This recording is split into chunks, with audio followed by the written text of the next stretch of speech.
언제나 필승! 네, 반갑습니다. 필승입니다. 반갑습니다. 자, 이번에 분석해드릴 기업은 성광밴드입니다. 일단 투자 경력이 좀 오래되신 분들은 이 성광밴드의 업력을 아실 수도 있을 것 같아요. 왜냐하면 이 압도적인 상승률을 보였을 때가 대략 한 40배 정도를 한 4년 만에, 3, 4년 만에 초급등한 그런 기업 중에 하나이기 때문입니다. 이 당시에 이제 해양 플랜트, 플랜트라던가 혹은 조선, 해외 건설이 이제 호황기에 접어들면서 주가 상승률이 대략 한 40배가량 이제 갔었던 그런 경험이 있는 기업이라고 볼 수 있습니다. 그럼 제가 지금에 와서 왜 이 기업을 한 번 더 분석을 해드리느냐 이걸 좀 말씀드려야 되는데, 자, 일단 주가에 대한 상승률이 거의 없어요. 지금 보시면 코로나 이전 수준보다도 오히려 더 하락해 있는 그런 상황입니다.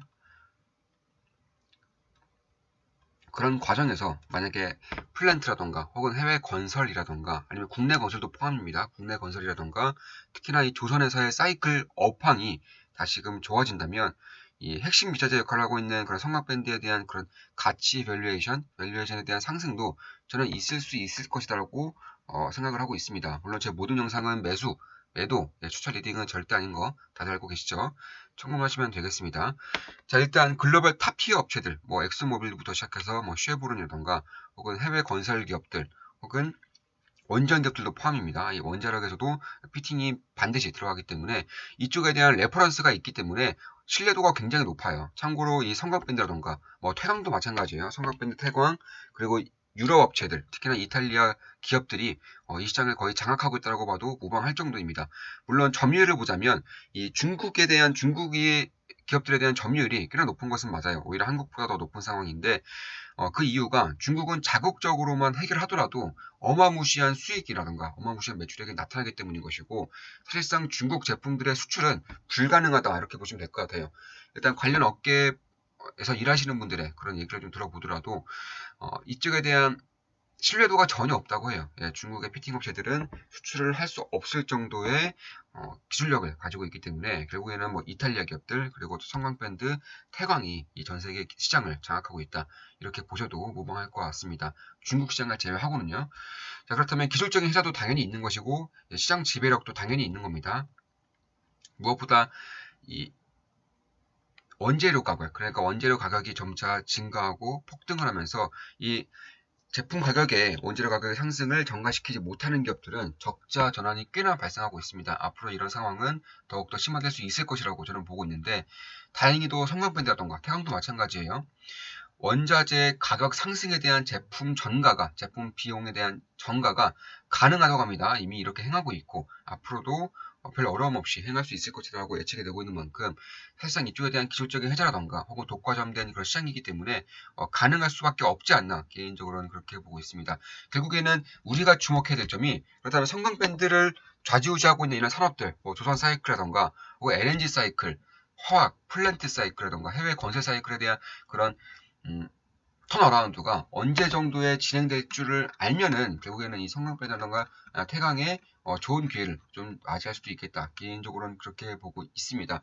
일단 뭐 태광도 마찬가지고 성광밴드도 마찬가지고 이 관이음새예요. 관이음새. 뭐 쉽게 말해서 이렇게 생긴 것들이 있죠. 이제 이렇게 생겼거나 아니면 이렇게 생겼거나 뭐 이렇게 생겼거나 이런 관이음새들을 이제 만드는 이제 그런 기업이라고 보시면 될 것 같습니다. 이것들이 그런데 왜 그럼 이렇게 독과점적으로 기술적인 혜자가 있냐 이렇게 물어보시는 분들이 계실 텐데, 거의 대부분의 기업들이 각자 원하는 것들이 달라요. 그러니까 예를 들어서 뭐 이렇게 생긴 걸 원하는데 이 폭이라던가 혹은 높이 이런 것들에 대한 각자 커스터마이징 되는 것이 다 다르기 때문에 이것을 행하기가 굉장히 어렵다는 거예요. 결국에는 업황이 굉장히 긴 기업들 위주로 신뢰도가 쌓인 기업들에게 이제 수주 혹은 발주를 넣는 상황이고 수주를 받는 상황인 건데, 이러한 업황이 굉장히 길게 이어지고 있고 여전히 중국 업체들의 가격 경쟁력은 몰라도 기술 경쟁력이 올라오지 않기 때문에 지금도 역시나 저는 만약에 과거와 같은 뭐 해외 플랜트라던가 해외 건설 조선에 대한 사이클의 턴어라운드 할 경우에는 자연스럽게 성남밴드의 실적도 좋아질 수 있겠다라고 저는 보고 있습니다. 그럴 가능성을 상당히 높게 보고 있는 것은 맞아요. 특히나 조금 더 제가 주목하고 있는 부분이, 예전 같은 경우에는 정유 플랜트가 대부분이었어요. 그러니까 석유라던가 이쪽에 대한 석탄이라던가 이쪽에 대한 플랜트가 거의 대부분이었는데, 이제는 이쪽에 대한 플랜트에서 정유라던가 화석에서 이제 LNG로 넘어오고 있죠. LNG라던가 뭐 화학 이쪽으로 많이 넘어오고 있어요. 제가 지금까지 말씀드렸을 때 뭐 태양광, 풍력, 특히나 최근에는 원자력에 대한 강조를 여러 번 드리고 있죠. 뭐 두산중공업, 한전기술에 대한 이제 기업 분석도 여러 번 해드렸는데 사실 원전만큼에 대한 수혜가 있을 수 있는 그런 업종 중에 하나가 바로 LNG예요. LNG. 자, 지금까지는 LNG를 통해서 수소를 생산하고 있는 것도 맞고요. 특히 이 화석연료, 그러니까 전통적인 화석연료인 이제 정이라던가 이제 석탄보다는 훨씬 더 친환경적이고 에너지 효율적인 측면에서도 지금 사용해도 충분한 정도의 효율성을 보이고 있기 때문에 LNG 플랜트에 대한 수요가 그리고 LNG 플랜트를 이제 짓겠다라고 하는 그런 계획 정도가 점차 전 세계적으로 증가를 하고 있습니다. 특히 정유업체들도 이런 상황을 굉장히 심각하게 보고 있어요. 그러니까 앞으로 정유에 대한 수요량이 점차 감소하게 될 경우에는 필연적으로 이쪽에 대한 실적이 감소할 수밖에 없기 때문에 정유업체들은 이미 몇 년 전부터 대규모 화학 플랜트에 대한 설비 계획을 진행하고 있습니다. 이제 올해나 내년부터는 이쪽에 대한 본격적인 착공이 있을 것으로 예상되고 있고 실제로 이건 정유업체들이 밝힌 내용이에요. 정유업계가 힘들 것은 뻔하기 때문에 화학 쪽으로의 그런 대규모 투자가 진행될 수 있을 것이라는 점도 그리고 관이음새, 피팅업체인 성황밴드도 마찬가지고 태양도 마찬가지고 굉장히 좋은 그런 시기를 보낼 수가 있다. 개인적으로는 그렇게 보고 있습니다. 캐나다의 LNG 프로젝트가 대규모 LNG 프로젝트가 무려 22개의 플랜트가 세워집니다. 여기에 성황밴드가 납품을 하겠다라고 이제 밝혔고 계약이 된 상황이기 때문에 여기에 대한 혜자도 저는 반드시 있지 않을까 개인적으로 그렇게 보고 있습니다. 그러니까 세계 최고 수준의 기술력을 보유하고 있고요. 특히 이제 국내 경쟁자가 성황밴드와 태광밖에 없다는 점, 무엇보다 해외 건설에 꽤나 강점을 보이고 있는 현대건설, DLNC, 삼성물산, 삼성엔지니어링 등의 대공선도 마찬가지고요. 이들 기업을 보유하고 있다는 점, 조선 같은 경우는 말할 것도 없죠. 전 세계 압도적인 1등의 경쟁력을 가지고 있는 조선사들도 한국에 있다는 점도 저는 꽤나 좀 메리트가 있어 보인다 이렇게 보시면 될 것 같습니다. 물론 몇몇 분들은 이제 해외 건설에 대한 그런 의구심이 굉장히 많을 거예요. 왜냐면 2010년대, 2015년대까지 굉장히 저가 수주를 통해서 실적이 굉장히 안 좋았던 시기가 있었죠. 다만 그런 시기에서도 성광밴드는 어땠느냐? 자, 2000년대, 2011년부터 2015년 정도, 2013년 정도까지 이런 식의 주가 상승이 있었죠. 그러니까 해외 건설사들, 대한민국 건설사들은 저가 수주를 했음에도 불구하고 성광밴드와 같은 피팅 업체들은 실적이 기하급수적으로 다시금 좋아졌다. 이렇게 보시면 될 것 같습니다. 그만큼 저가 수주에 대한 의구심이 만약에 있다고 하더라도 딱히 우려할 만한 사항은 아니다. 이렇게 보시면 될 것 같아요. 물론 저 같은 경우에는 저가 수주가 이제는 없을 거라고 보고 있어요. 왜냐하면 2011년도, 2012, 13년도에서는 유럽의 건설사들도 굉장히 많이 해외 건설에 뛰어들었어요. 중동 건설이 대표적으로 있겠죠. 다만 지금까지의 시간을 겪어내면서 유럽의 대부분의 플랜트 회사들 그리고 해외 건설사들이 다 파산했습니다. 네, 거의 대부분의 기업들이 파산을 했어요. 인수합병 당한다거나 파산을 한 상황이기 때문에 이런 부분에 대한 저가 수주의 가능성도 거의 없을 뿐더러 만약에 중동에 대한 혹은 해외 건설에 대한 수주가 이루어질 경우에는 대한민국 건설사들도 굉장히 크게 수혜를 볼 수 있는 것이고 대한민국 건설사들이 수주를 받는다면 자연스럽게 성황밴드에 대한 수혜 정도도 꽤나 커질 수가 있겠다라고 개인적으로 보고 있습니다.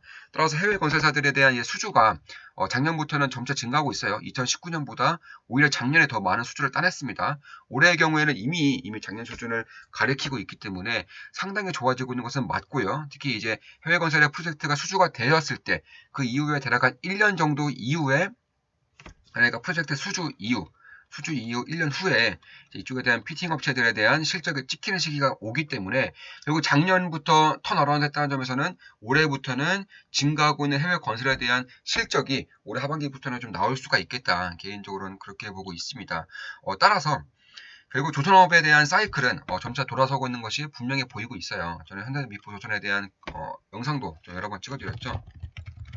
현대미포조선에 대한 그런 실적이 아직은 올라오지 않았음에도 불구하고 수주 사이클이 완전히 돌아서면서 참고로 2023년까지 모든 도크가 다 꽉 찼습니다. 2023년까지는 수주를 받고 싶어도 못 받는 상황이에요. 여기 이때까지 지어지는 그런 조선들을 기준으로 했을 때 말이죠.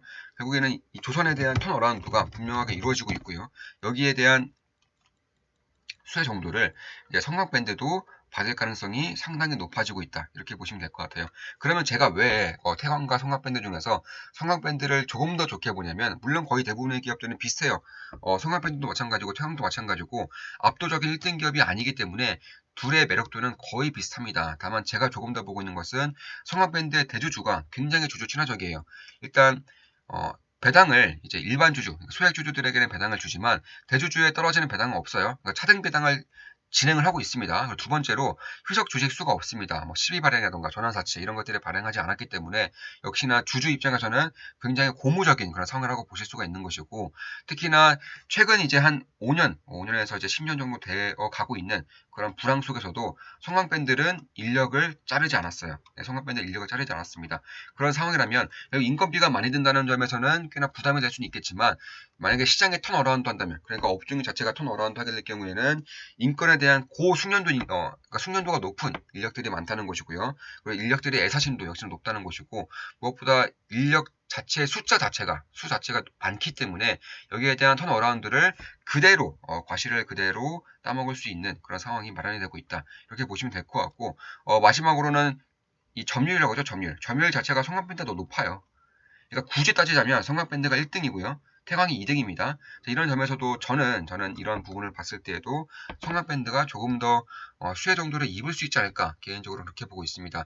결국에는 석탄을 중심으로 한 화력 발전에서 천연가스를 통한 발전이 점차 증가하고 있고요. 신재생 에너지 원자력은 물론이고 천연가스 역시나 꽤나 플랜트에 대한 투자가 다시금 이루어지고 있는 것은 사실입니다.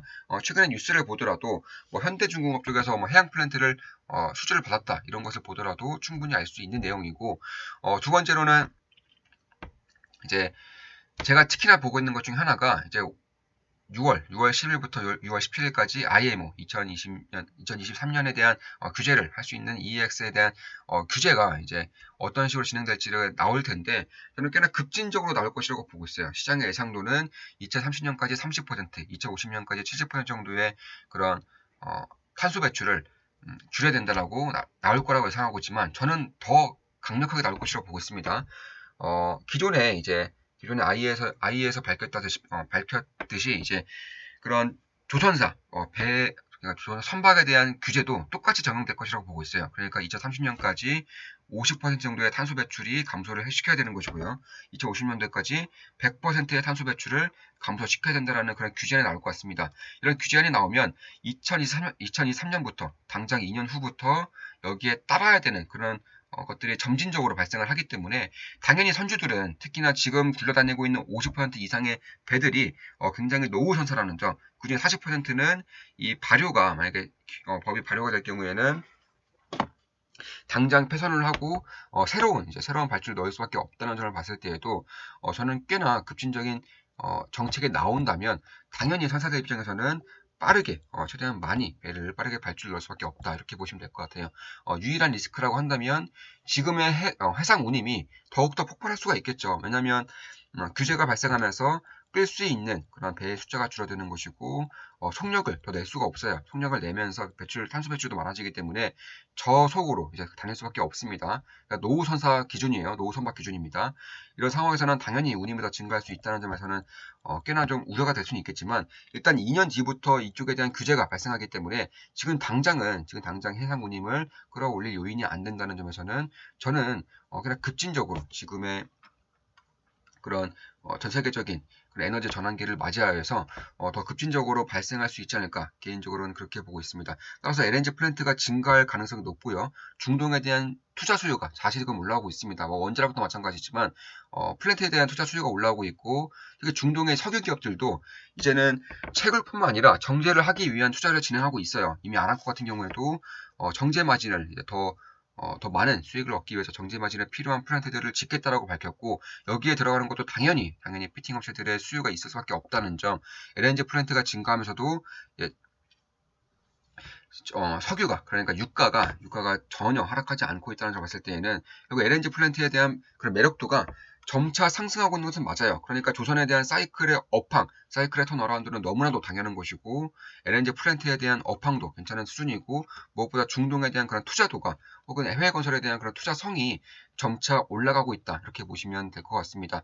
특히나 조금 더 깊이 봤을 때에는 이 벌크라던가 컨테이너 선보다는 LNG 추진선에 대한 그런 영업이익률이 훨씬 더 높습니다. 여기에 들어가는 피팅 자재들이 훨씬 더 고급 자재들이 들어가기 때문에 여기에 대한 마진이 상당히 고마진이라고 해요. 그래서 과거처럼 대부분의 배들이 벌크 컨테이너선뿐만 아니라 지금은 새롭게 나타나고 있는 LNG 추진선에 대한 수요가 증가한다면 오히려 과거보다 훨씬 더 많은 그런 수익을 낼 수 있는 상황이 점차 다가오고 있지 않나 개인적으로 그렇게 보고 있습니다. 따라서 산업 자체가 턴어라운드를 하고 있다는 점, 그리고 코로나 전보다도 오히려 주가가 더 낮다는 점을 봤을 때에는 꽤나 좀 기대해 볼 만한 상황이 있다. 물론 제 모든 영상은 매도, 추천 리딩은 절대 아닙니다. 참고하시면 되겠습니다.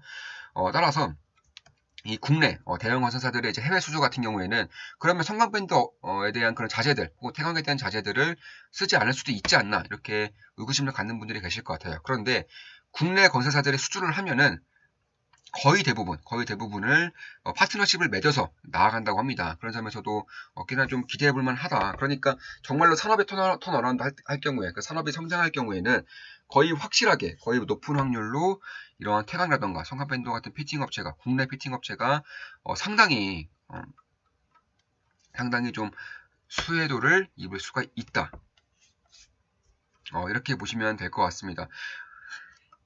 물론 수출업체라는 점에서 환율이 지금처럼 하락하고 있을 때, 그러니까 워낙 강세일 때에는 꽤나 좀 안 좋은 실적이 나올 수도 있지 않느냐 이런 의견들을 저는 하시는 분들을 좀 봤어요. 그런데 그런 부분에 대해서도 이때도 워낙 강세였죠. 이때 당시에도 워낙 강세였음에도 불구하고 워낙에 호황이었기 때문에 그런 것들을 다 무시하면서 차치하면서 올라갔던 것이고, 사실 환율 같은 경우는 부가적인 것들이기 때문에 특히 원자재에 대한 그런 가격 전가가 가능하기 때문에 그런 부분은 좀 부차적으로 좀 생각해 보시는 것이 중요하겠고, 그리고 가장 중요한 거는 산업에 대한 턴어라운드가 가장 중요한데, 뭐 조선 사이클, 해외 건설 사이클, 프레드 사이클 등이 점차 돌아설 준비를 하고 있다는 점을 봤을 때에는 사실 제 모든 영상은 매도, 추천 리딩 절대 아니지만 결국에는 참고할 정도의 그런 수준은 되지 않나, 관심권으로 좀 볼 수도 있지 않나 이렇게 보고 있는 겁니다.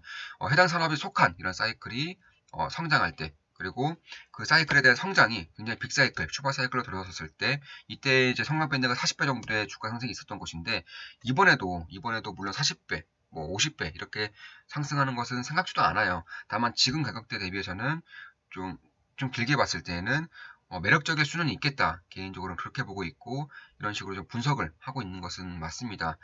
따라서 특히 이제 성간밴드 같은 경우는 다른 산업을 안 하죠. 피팅 업체가 100%입니다.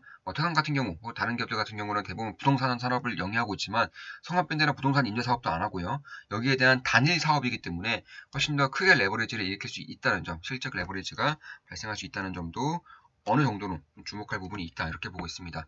자, 이것으로 방송 마치겠습니다. 지금까지 성광밴드 피팅 업체에 대한 분석을 해드렸고, 조선 사이클, 해외 건설 사이클, LNG 플랜트에 대한 사이클 분석을 같이 해드렸습니다. 앞으로도 좋은 분석, 좋은 기업 분석으로 찾아뵙겠습니다. 필승이었습니다. 필승!